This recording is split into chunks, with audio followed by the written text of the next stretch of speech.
Pelo sinal da Santa Cruz, livrai-nos Deus, nosso Senhor, dos nossos inimigos, em nome do Pai, e do Filho e do Espírito Santo. Amém. Meu Senhor e meu Deus, creio firmemente que estás aqui, que me vês, que me ouves. Adoro-te com profunda reverência. Peço-te perdão dos meus pecados e graça para fazer com fruto este tempo de oração.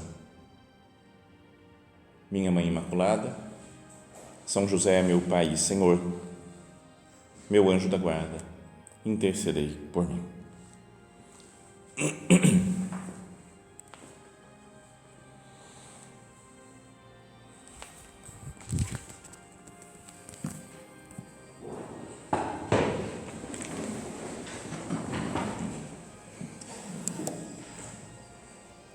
Estamos começando hoje uma nova série de meditações sobre a Santa Missa. A ideia é que cada meditação, hoje é uma introdução geral, né, sobre o que é a missa, mas que depois nas outras nós vamos, na sequência aqui de meditações, vamos procurar focar em cada uma das partes da Santa Missa, mas com esse objetivo de que cada um de nós entenda melhor o que é, né, a missa, o porquê que a Igreja insiste na participação, né, na Santa Missa, e como fazer para tentar aproveitar melhor cada uma das partes, entendendo talvez um pouco melhor, né, o que é o ato penitencial, né, quando a gente pede perdão, a função das leituras, da homilia, né, para que serve, ou a oração eucarística, né, ou a comunhão, a ação de graças, né? Então a ideia é ir passando parte por parte da missa para que nós aproveitemos melhor, né, e vivamos isso que é o centro da nossa vida cristã. O nosso padre, né, o São José Maria, dizia que é o centro e a raiz da vida interior. Então é uma frase forte, né, importante, né, que parece muito parecida com essa, é a frase que o Concílio Vaticano II falou também, né, do que é a missa, né, que é como que a fonte, né, o centro de toda a vida espiritual nossa. Então, se alguém perguntasse para nós, né, começando assim, se alguém perguntasse, o que é a missa? Explica para mim a missa. Imagina um ateu ou uma pessoa de outra religião que nunca foi à missa, falasse, o que é esse negócio que vocês vão na igreja? Como é que é isso daí domingo aí, a missa que vocês chamam? Como que a gente responderia? Eu falo, é uma reunião, né? Sei lá, fica às vezes a resposta é uma coisa meio superficial, que, não é, que explica algumas coisinhas que tem. É uma reunião, a gente vai lá, né, reza, tem um padre, aí ele fala umas coisas, né, lê um pouco da palavra de Deus, reza um pouco, aí tem a comunhão, reza, e aí o padre fala umas coisas lá assim, né, tem um padre legal, tem um padre mais chato, né, e acabou. Você fala, cara, se é isso a missa, nem precisa ir. Sério, se é para ver uns padres falar umas coisas lá assim, ó, não é? E rezar um pouco, pode ficar em casa, no YouTube tem um monte de padre que fala, né? Tem coisa melhor, né? A missa é a atualização, o tornar presente o mistério pascal.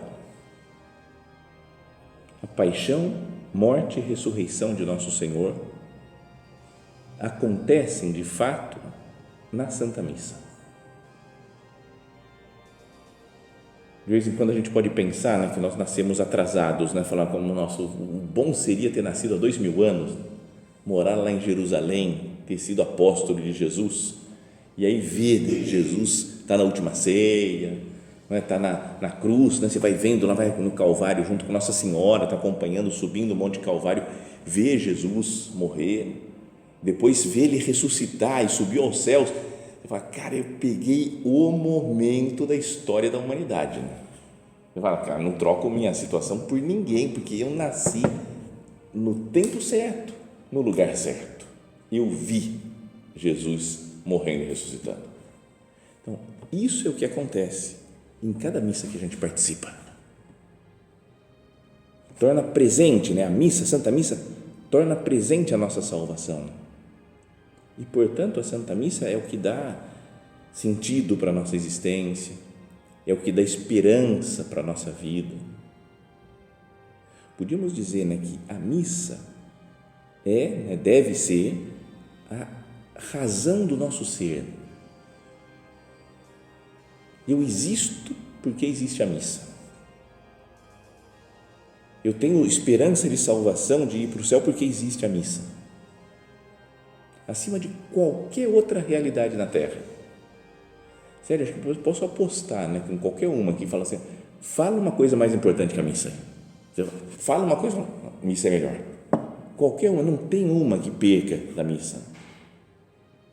Não é? Se a gente pensa, olha, eu vou arrumar um remédio que cure todas as doenças do mundo. Um só remédio. Você dá para a pessoa, ela está com câncer, cura. Está com Covid, cura. Teve um AVC, cura. Teve um infarto, cura. Está com lepra, cura. Qualquer doença, cura. Com aquele mesmo remédio que eu inventei e assim eu curo a humanidade inteira.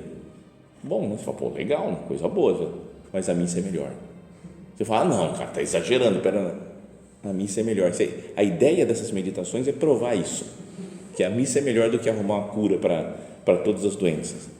Aí eu arrumo uma outra pílula que mata a fome e a sede da humanidade. O pessoal morrendo de fome, distribui, gasto 50 centavos para produzir, super baratinho, distribuo à vontade para a humanidade inteira e acabo com a fome no mundo. E o pessoal não tem água, não tem problema, não tem água encanada, não, toma essa pílula, acabou, mata a sede também. Isso é mais fraco que a missa. Ou um discurso que eu faço que eu acabo com as guerras, guerra na Ucrânia, acabou, porque eu fiz um discurso pessoal, vamos fazer as pazes, e pelo tom de voz convenci todo mundo a viver em paz, e eu vou viajando pelo mundo e convencendo as pessoas e consigo a paz universal, paz sem nenhuma doença e sem fome.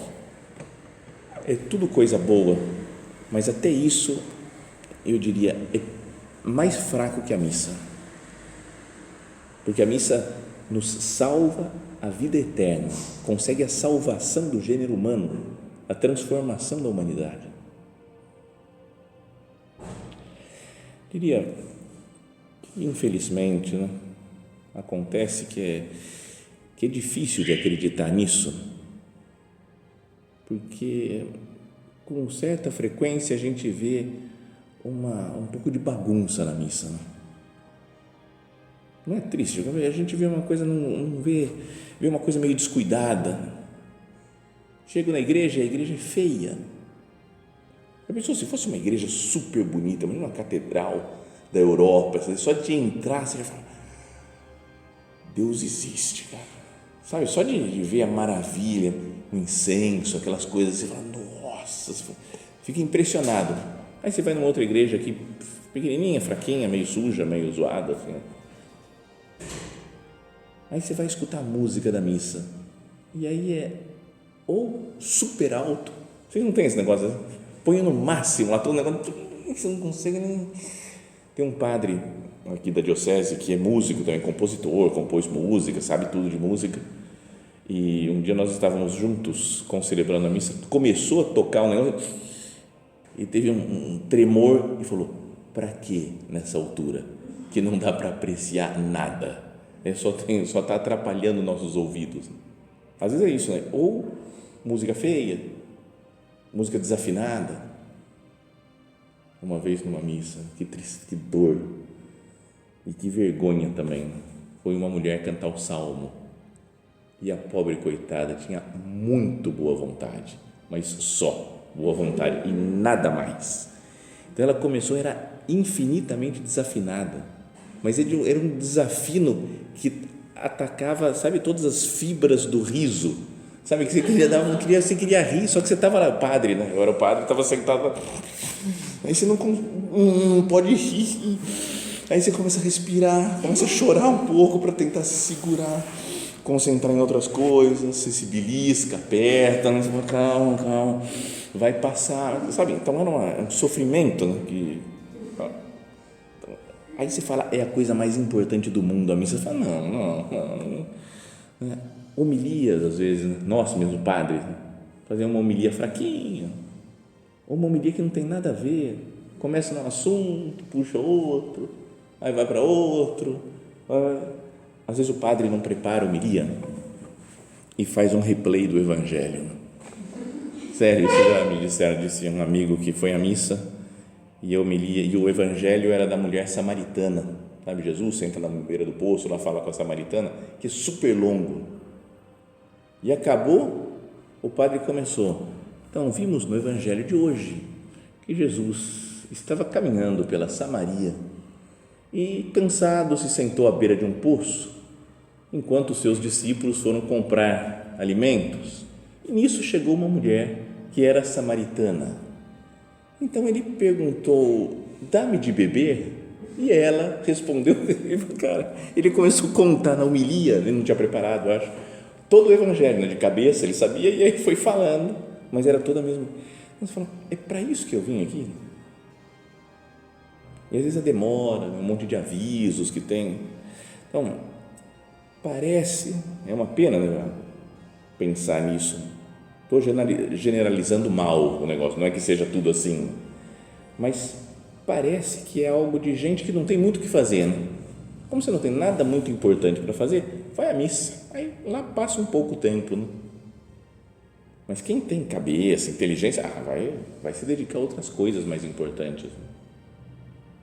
Então, e agora venho aqui e digo que mesmo a missa na igreja mais feia do mundo, com a pessoa mais desafinada do mundo cantando, e o padre mais enrolador que tenha fazendo homilia, e demora, e tem um monte de coisas que não tem nada a ver, mesmo assim,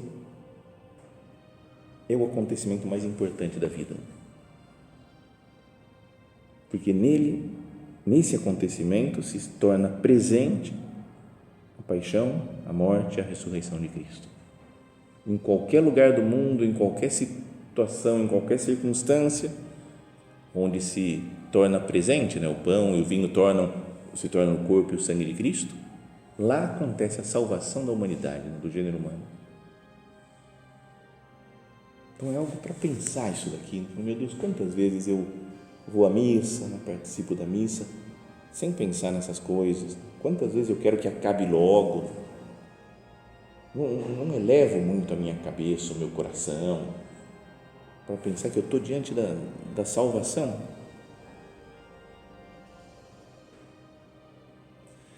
Então, vamos fazer uma breve história do mundo, breve história da humanidade,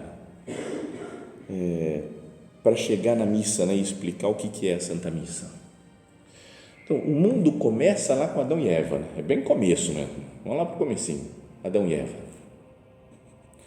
E começa com o pecado que eles cometeram, né, com o desejo de ser como Deus, né? Veio a serpente, fala com eles, e eles pecam e dão as costas para Deus, desobedecem a Deus. Então, esse pecado é algo que destruiu, né, atrapalhou muito, né, a natureza humana, atrapalhou muito o que nós somos.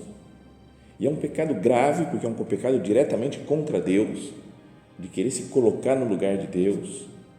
Então, talvez por isso é que o ser humano tem desde sempre, em todos os povos, quase que uma necessidade de perdão e de oferecer alguma coisa para Deus. Não é? Quando alguém está meio chateado com a gente quer, sei lá, oferecer alguma coisa, né? Ou dar um presente, ou dar atenção, ou fazer um serviço, ou, sabe, a gente sente algo meio natural de querer equilibrar um pouco a situação. Ofendi alguém, então eu quero reparar aquela ofensa que eu fiz. E então, mas com Deus é algo impagável, não dá para pagar. Pensa, Deus me criou, Deus deu a vida, a família, deu todas as coisas do mundo.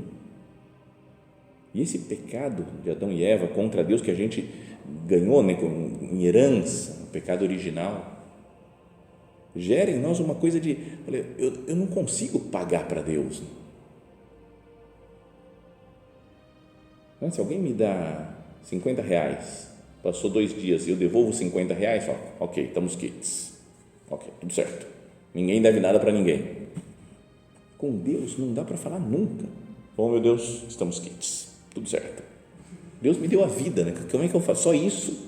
Já fala, como é que eu faço para pagar? Então, o homem sente sempre essa necessidade de oferecer algo para Deus, e Deus sabe disso. E ao longo da história que vai aparecendo na Bíblia, Deus vai acompanhando o homem e vai vendo o homem nesse seu desejo de oferecer sacrifícios para Deus. Então, o primeiro famoso assim que aconteceu foi a história de Abraão. Deus escolheu Abraão, tirou da terra dele, foi lá para a terra prometida. E aí ele não conseguia ter filho, porque a mulher dele era estéril, a Sara. Então ele prometeu que ia nascer um filho, e já com 100 anos, lá fala a Sagrada Escritura, nasceu um filho, que era o Isaac. Então era o filho, ele falou, agora sim eu tenho um filho, vou ter a descendência, tudo vem do Isaac. Quando estava com uns 12 anos o Isaac, Deus aparece para ele outra vez e fala, Abraão. Ele fala, Senhor, aqui estou. Sabe, feliz, né, porque Deus está falando com ele. Pega o teu filho único, a quem tanto amas, Isaac, e vai no alto daquela montanha e oferece em sacrifício para mim. Sabe essa necessidade que a gente tem de oferecer coisas para Deus, de dar um presente, de fazer as pazes com Deus, de ficar bem com Deus? Agora, Deus fala, então, prova o teu amor matando o seu próprio filho. Lê com calma essa cena é de chorar, né? Porque você fala, não, a gente já sabe o final da história, né? Mas se você vai acompanhando passo a passo, fala, meu Deus, cara, fala que ele foi lá, pegou a lenha, pegou uma coisa, foi carregando as coisas, se afastou dos amigos dele, falou, agora vamos só eu e você, Isaaczinho, vamos subir a montanha. Estava indo, e aí no meio do caminho, pai, eu estou vendo aqui que está levando coisa para fazer o fogo, está levando a lenha, mas cadê o cordeiro que a gente vai oferecer para Deus? Ele sabia que ia fazer um sacrifício lá no alto da montanha, mas não sabia que era ele mesmo, o cordeiro que ia ser sacrificado. Então imagina ele subindo e falando, pai, oi meu filho, estou vendo as coisas aqui, pai, mas cadê o cordeiro? E o Abraão não conseguiu falar, é você. Mas ele estava, então ele falou, o Senhor mesmo nos dará o cordeiro, ele providenciará, Deus providenciará. E essa frase é importante, né? É Deus que vai nos dar o cordeiro, que vai tirar o pecado do mundo. E aí chega lá, começa a amarrar o filho para matar o Isaac, aí Deus manda um anjo e fala, beleza, tudo certo, Abraão, a gente já viu que você é do bem, não precisa matar. Aí apareceu um cordeirinho lá, sem matar um animal. Bom, depois passa muito tempo, o povo de Israel vai ficar escravo no Egito, e Moisés é mandado para lá para salvar o povo. Mas o que ele fala, o objetivo de salvar o povo, o objetivo da libertação do Egito, não é só, estamos livres, vamos curtir agora. Não é isso. Mas ele fala, vamos tirar o povo para poder oferecer a Deus um sacrifício de ação de graças no deserto. Deus falou para ele, vocês vão tirar o povo do Egito e vão me oferecer um sacrifício. Isso quem conta é o Papa Bento XVI, naquele livro anterior, até nem era Cardeal Ratzinger. Pode ler isso daqui, quem quiser ler e conseguir ler, porque é meio difícil, tem umas partes meio complicadas, mas chama Introdução ao Espírito da Liturgia. Cara, é dos melhores livros da vida, sabe?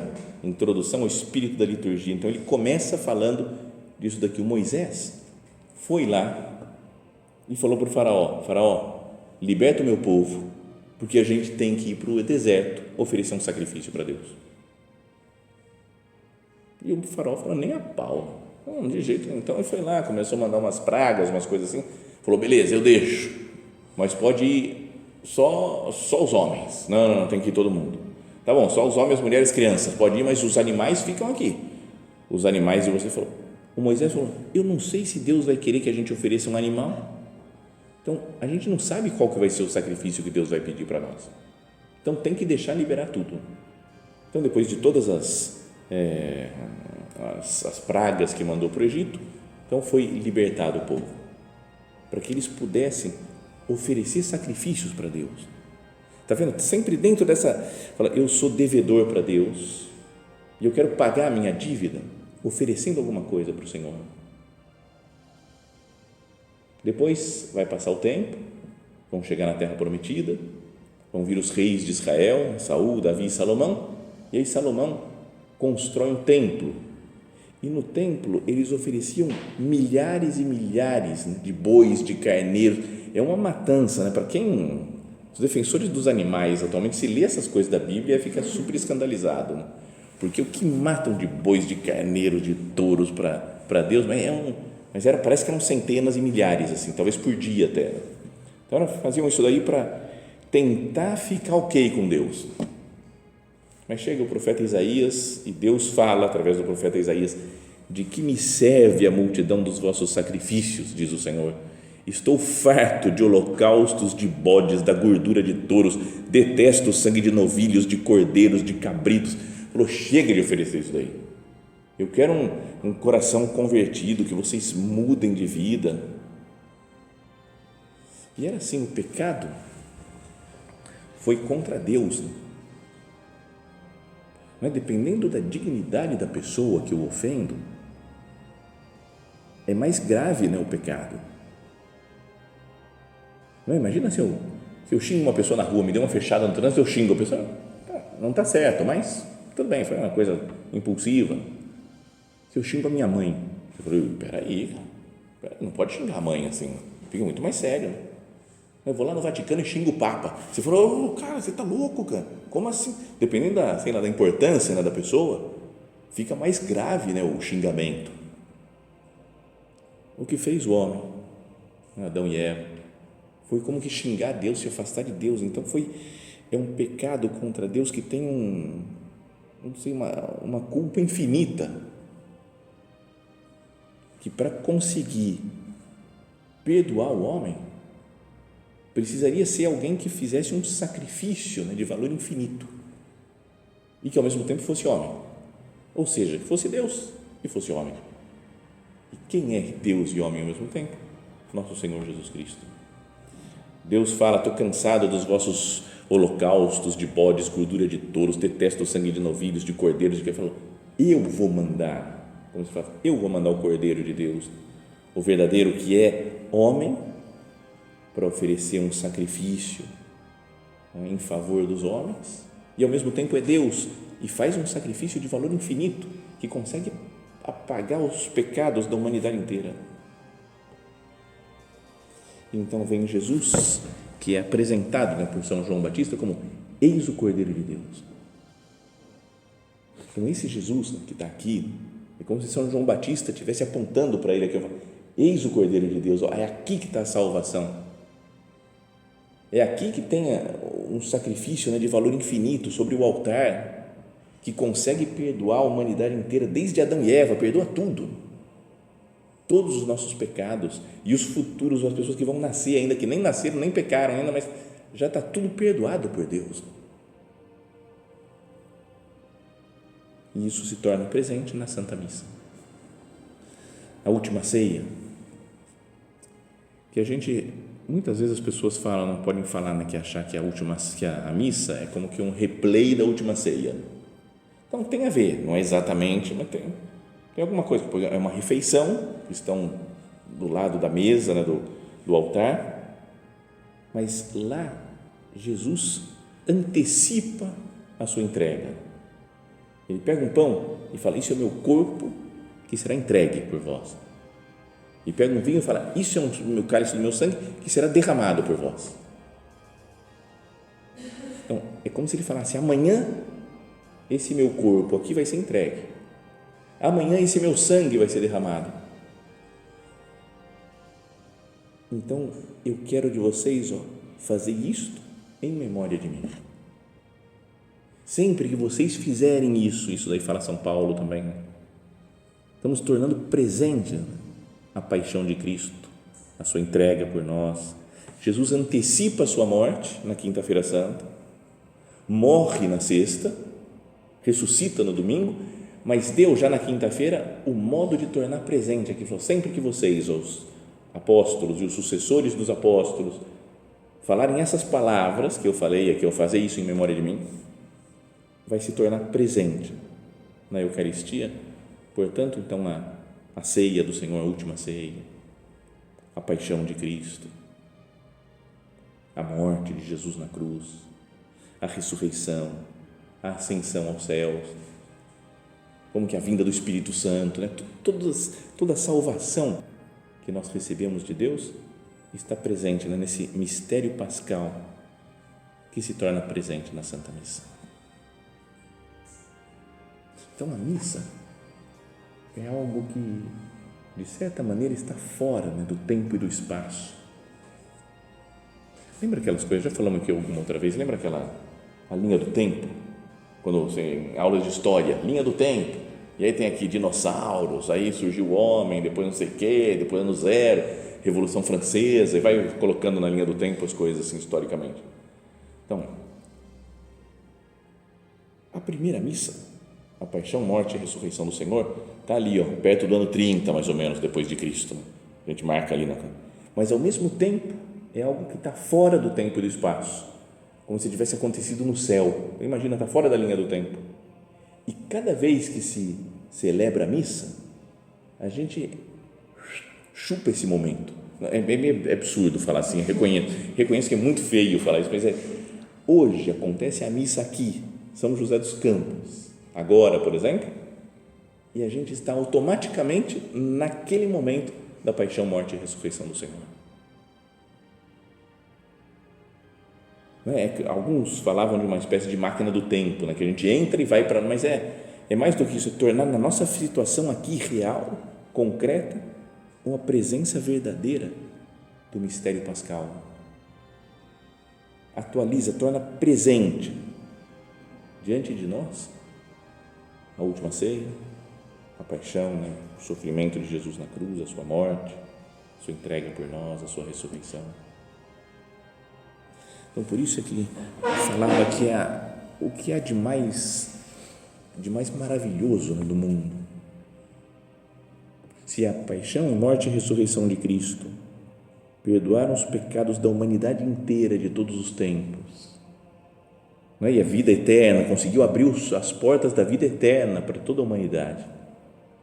Por isso, a missa, que faz isso acontecer de novo, é mais importante que qualquer outra vitória humana, passageira, né, mais material aqui dessa terra, porque é uma obra realizada pelo próprio Deus e que salva a humanidade, corpo e alma das pessoas. É uma obra divina a Santa Missa. Até isso, vamos falar também nas outras meditações, né, de procurar participar bem, né, se esforçar para estar atento ao que está acontecendo, mas também fica meio tranquilo, fica meio de boa, porque não é eu prestando atenção que a missa vai acontecer. Jesus está lá, nem o padre tem que se esforçar, né, enquanto está celebrando, tem que prestar atenção no que ele está falando, mas mesmo que ele esteja super desatento, viajando na maionese, tá pensando em outras coisas, se ele falou as palavras da consagração, acontece lá a Santa Missa, acontece a paixão, morte e ressurreição do Senhor. Então a obra é divina, é de Deus, não é nossa, não é porque eu prestei muita atenção na missa, aí sim, aí valeu, porque a missa foi super bonita, a música super afinada, maravilhosa, e ainda tinha um vitral que o sol bateu, me emocionou na hora da consagração, veio aquela luz, eu achei tão bonito, então aquilo lá que foi missa.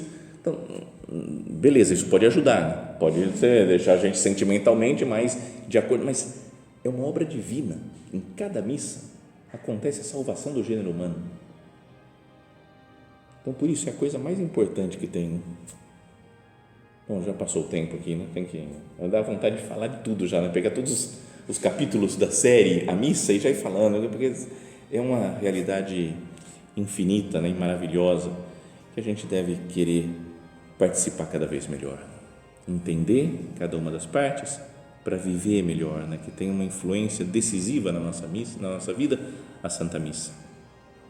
Vamos terminar, né, como fazemos sempre, pedindo ajuda a Nossa Senhora. Hoje ainda é dia dela, né, da natividade, o nascimento de Nossa Senhora, e ela está presente lá na missa. Ela viu Jesus ser morto na cruz, viu Jesus ser ressuscitado. Então, que Maria Santíssima esteja conosco também. Ela está de fato, né, junto de nós na missa. Vamos pedir a ela: minha mãe, abre os meus olhos, meus ouvidos, meu coração, para que eu viva cada dia melhor a Santa Missa.